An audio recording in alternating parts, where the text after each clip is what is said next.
नमस्कार साथियों, स्वागत है आप सभी का आज की अपनी इस नई वीडियो में। तो जैसा कि आप लोगों ने थंबनेल देख ही लिया होगा, आज की जो हमारी वीडियो है वो हमारी इंग्लिश स्पीकिंग से रिलेटेड होने वाली है। तो इंग्लिश स्पीकिंग के लिए हमें बेसिक ग्रामर तो आनी ही चाहिए। तो बेसिक ग्रामर में हम आज स्टार्ट कर रहे हैं हम अपना पहला टॉपिक, जो कि हमारा वर्ब का होने वाला है। तो वर्ब में हम जो स्टार्ट करेंगे वो हम पहले बेसिक वर्ब से स्टार्ट करेंगे। वर्ब क्या होती है, कैसे काम करती है, यहां से हम स्टार्ट करने वाले हैं। तो चलिए देखते हैं वर्ब क्या होती है। तो वर्ब कार्य का होना दर्शाती है, यानी अतः वर्ब को डूइंग वर्ड भी कहते हैं। जैसे मैं कुछ कर रहा हूं, आ रहा हूं, जा रहा हूं, खा रहा हूं, पी रहा हूं, ये सब क्या होते हैं, ये होते हैं हमारे वर्ब। ठीक है, ये क्या दिखाती है, कार्य का होना। तो वर्ब को दो वर्गों में बांटा जा सकता है, यानी वर्ब को हम मेनली टू पार्ट्स में डिवाइड कर सकते हैं। ठीक है, तो वर्ब हमारी एक तो हमारी होती है हेल्पिंग वर्ब, जो हमारी दूसरी मेन वर्ब को हेल्प करती है, इसको हम ऑक्सिलरी वर्ब भी कहते हैं। अब ये भी हमारी दो टाइप्स की होती है। इन दो टाइप्स में हमारे पास में कौन कौन सी वर्ब आती है। तो पहली हो गई हमारी मॉडल्स, जो कि हमारी मेन वर्ब का कार्य नहीं कर सकती। जो मॉडल वर्ब होती है वो हमारी मेन वर्ब का काम नहीं कर सकती। उनके साथ में मतलब हमें मेन वर्ब चाहिए ही चाहिए। ये हमारी हेल्पिंग वर्ब के रूप में होती हैं ओनली, ये हमारी मेन वर्ब का काम नहीं कर सकती। जैसे आई कैन, आगे कुछ भी लगा लो भाई, I can Delhi, I can Mumbai, I can eat. तो ईट तो क्या हो गया भाई, ईट हो गया खाना। लेकिन आई कैन दिल्ली भाई कुछ समझ में नहीं आ रहा, कोई मीनिंग नहीं निकल रहा। लेकिन अगर मैं कहूं आई कैन गो दिल्ली, तो वहां पता चल रहा है ना। तो ये क्या है, इसके साथ में जो गो हो गई वो हो गई हमारी मेन वर्ब, उससे हमें पता चला कि मैंने क्या काम करा। ठीक है, आई कैन ईट फूड, ठीक है, आई कैन कुक फूड। तो जो कुक हो गया वो क्या हो गया, मेन वर्ब हो गई। यानी जो हमारी मॉडल्स होती हैं वो मेन वर्ब का काम नहीं कर सकती, ये ओनली हेल्पिंग वर्ब का ही काम कर सकती हैं। लेकिन इनके साथ में हमें मेन वर्ब चाहिए ही होती है, तभी हमारा सेंटेंस कंप्लीट होता है। इसी का जो दूसरा पार्ट है वो है हमारा प्राइमरी ऑक्सिलरी वर्ब, जिसके अंतर्गत हमारी आती है बी, डू, हैव। यानी बी में हमारी इज, एम, आर, वॉज, वर आ गई, आप लोगों ने पढ़ा भी होगा, मैं आपको आगे समझाऊंगा। डू में हमारी आती है डू, डिड, ठीक है, और ऐसे ही हमारी एक डज आती है। और हैव में हमारी आती है हैज, हैव, हैड। ठीक है, अब ये क्या होती हैं, ये होती हैं जो हेल्पिंग वर्ब और मेन वर्ब दोनों का काम कर सकती हैं। यानी प्राइमरी ऑक्सिलरी वर्ब वो होती हैं जो हमारी मेन वर्ब और हेल्पिंग वर्ब दोनों का काम कर सकती हैं। ऐसे ही हमारा जो इसका दूसरा पार्ट होता है वर्ब का, वो होता है हमारा मेन वर्ब। तो मेन वर्ब के अंतर्गत हम उन वर्ब्स को पढ़ते हैं जो वाक्य के मुख्य क्रिया के स्थान पर आती है। यानी जो मेन काम होता है, यानी सेंटेंस में हम सेंटेंस को पढ़ के पता लगा पाएंगे कि आखिर क्या हुआ, पढ़ाया, खाया, पिया, सोया, या कहीं गया, आया। तो ये चीज हम किससे पता लगाते हैं, अपनी मेन वर्ब से। तो हमारी मेन वर्ब क्या होगी, मेन वर्ब वो होती है जो हमारी वाक्य के मुख्य क्रिया के स्थान पर आती है। चलिए इसको आगे देखते हैं कुछ एग्जांपल्स के साथ में। तो देखिए समझते हैं इनको कुछ एग्जांपल्स के साथ में। तो मैंने अभी आपको बताया था कि ऑक्सिलरी वर्ब हमारी क्या होती हैं। तो ऑक्सिलरी वर्ब हमारी वो होती हैं कि वे वर्ब्स जो अन्य वर्ब्स के साथ प्रयुक्त होते हैं। यानी ऑक्सिलरी वर्ब वो होते हैं जिन्हें किसी और वर्ब की भी आवश्यकता होती है सेंटेंस का मीन्स कंप्लीट करने के लिए, उन्हें हम ऑक्सिलरी वर्ब्स कहते हैं। और इन्हें हम हेल्पिंग वर्ब्स भी कह सकते हैं। ठीक है, इन्हें हेल्पिंग वर्ब और ऑक्सिलरी वर्ब कुछ भी कह सकते हैं। तो पहला जो हमारा टाइप था वो मैं यहाँ पे समझा रहा हूँ आपको। पहला टाइप हमारा था मॉडल ऑक्सिलरी वर्ब्स का।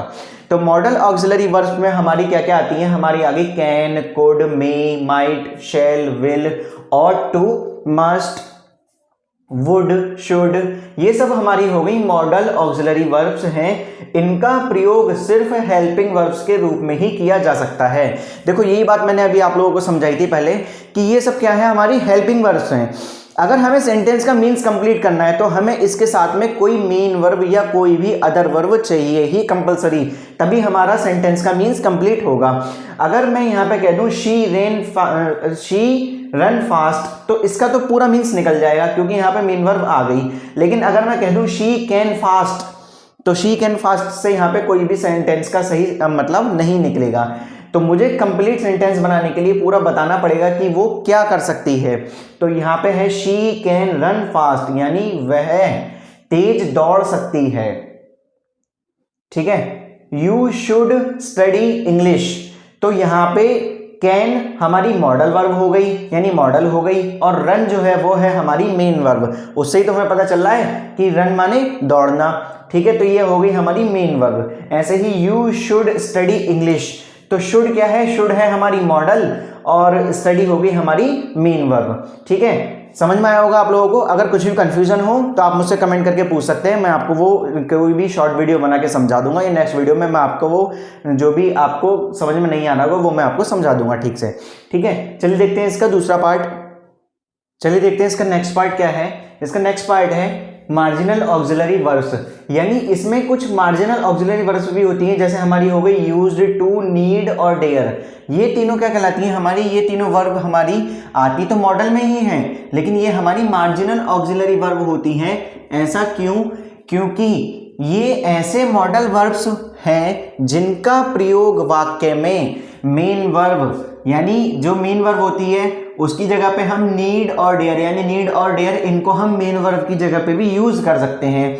और एडजेक्टिव, यानी ये जो यूज्ड टू होता है इसको हम एडजेक्टिव के रूप में भी यूज कर सकते हैं, इसलिए हम इनको मार्जिनल ऑक्सिलरी वर्ब्स कहते हैं, या फिर हम इनको मार्जिनल ऑक्सिलरी मॉडल भी कह सकते हैं।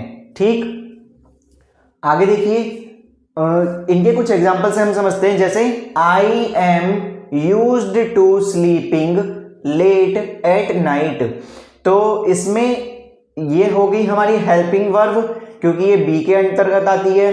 ये जो हमारा यूज्ड टू यहाँ पे यूज हुआ है ये है हमारा एडजेक्टिव, और जो स्लीपिंग है ये यहाँ पे मेन वर्ब के रूप में ना आके ये हमारी जीरेंड के रूप में आई है, यानी है तो मेन वर्ब ही लेकिन इसको हम जीरेंड बोलेंगे। अब ये जीरेंड क्या होता है ये मैं आपको अभी आने वाली वीडियोस में समझाऊंगा। ठीक है, आगे देख लीजिए अगला एग्जाम्पल नंबर 2। उसका पहला पार्ट ये है आई नीड यू। तो यहाँ पे जो नीड है वो एक मेन वर्ब के रूप में यूज हुआ है ना, लेकिन इसका पार्ट बी क्या कह रहा है, पार्ट बी में है you need not come tomorrow. तो यहाँ पे जो नीड है वो मेन वर्ब के रूप में यूज हुआ है, और कम जो है वो हमारा डायरेक्ट इन्फिनेटिव के रूप में यूज हुआ है ना। तो ये डायरेक्ट इन्फिनेटिव जीरेंड क्या होते हैं ये मैं अभी आपको आने वाली वीडियोस में समझाऊंगा, क्योंकि ये भी एक अलग अलग टॉपिक्स हैं, इनको हम डिटेल में डिस्कशन करेंगे तब आपको अच्छे से समझ में आएगा। ठीक है, तो यहाँ पे क्या है, नीड हमारी जो है वो हेल्पिंग वर्ब के रूप में यूज हुई है। ठीक, और नीड हमारी मेन वर्ब के रूप में भी यूज हुई है, यानी ये दोनों फॉर्म में यूज हो सकती है। थर्ड एग्जांपल समझते हैं इसका। फर्स्ट पार्ट है she does not dare to come home late. तो यहाँ पे जो डेयर यूज हुआ है ये मेन वर्ब के रूप में यूज हुआ है, और टू कम हमारा इन्फिनेटिव है।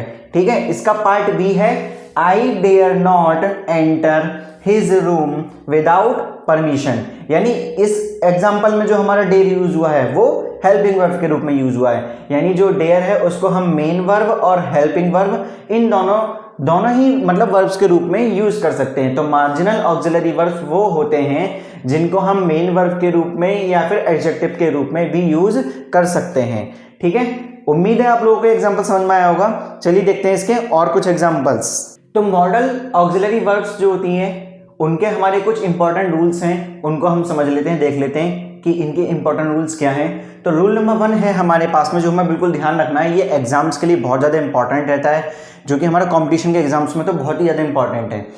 तो मॉडल ऑक्सिलरी वर्ब्स का प्रयोग मेन वर्ब के रूप में नहीं हो सकता, इनका प्रयोग हेल्पिंग वर्ब के रूप में ही होता है। यानी मॉडल ऑक्सिलरी वर्ब का यूज हम कहीं भी मेन वर्ब के रूप में नहीं कर सकते, और उनको छोड़ के जो मैंने अभी आपको बताए थे यूज्ड, डेयर और नीड, इनको छोड़ के बाकी जितनी भी हमारी मॉडल होती हैं इनका यूज हम मेन वर्ब के रूप में नहीं कर सकते, इनका यूज हम कहाँ कर सकते हैं, हेल्पिंग वर्ब के रूप में। जैसे I can lift this box, तो यहाँ पे कैन जो हमारी मॉडल है वो क्या है, हेल्पिंग वर्ब है। ठीक है, उसके साथ में हमें मेन वर्ब चाहिए ही कंपलसरी।